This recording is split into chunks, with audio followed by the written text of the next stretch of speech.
So wonderful things, indeed, wonderful things in Jakob Böhme. Um, so this is just a sort of a free attempt to think something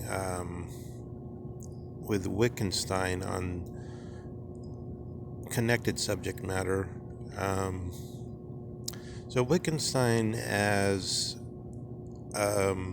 made a definition of mysticism, his own definition of mysticism, um, where we can see it run out of the gate of his own saying from the early so-called Tractatus, which in, I suppose, as it were, the Trinity College Standard translation is something like, whereof I cannot speak, thereof I must remain silent.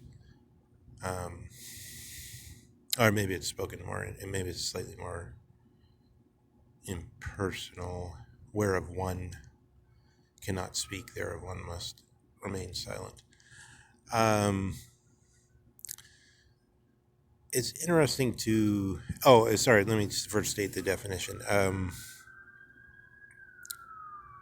So he's defining mysticism as just this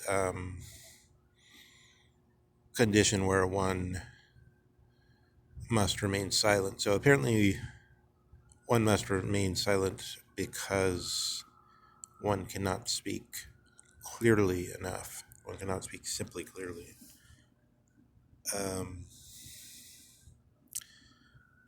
So we can think here of language as what is transparent, the language which isn't sort of received language which has been improved from schooling, but rather it's, and I think it agrees with everything I hear from Chomsky about language, that the language that we have that we're born into, is very transparent, whereas anything in addition to that, grammatical rules or anything that has to be taught, um, which is hard to understand, it's because it's something in addition to what is actually our language.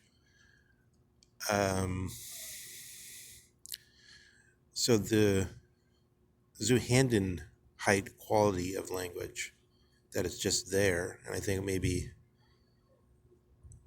it's better to say, instead of how it's always said, ready to hand, which is said for laudable reasons and for reasons that make sense, which is that ready is like available, and availability or presence. We can do presence and availability are two interpretations of the same thing, but usually it's stated that the Greek concept of being was presence, but that means availability, that the being was available to them. This interpretation or translation of Zuhandenheit as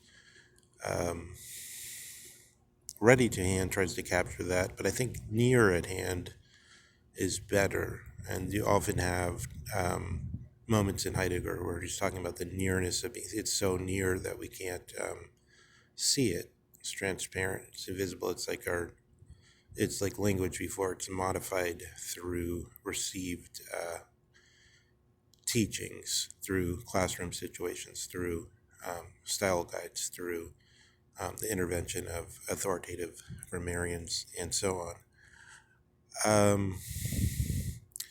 So here, seems to be what Wittgenstein wants to say is, he actually uses the word Überhaupt, which is kind of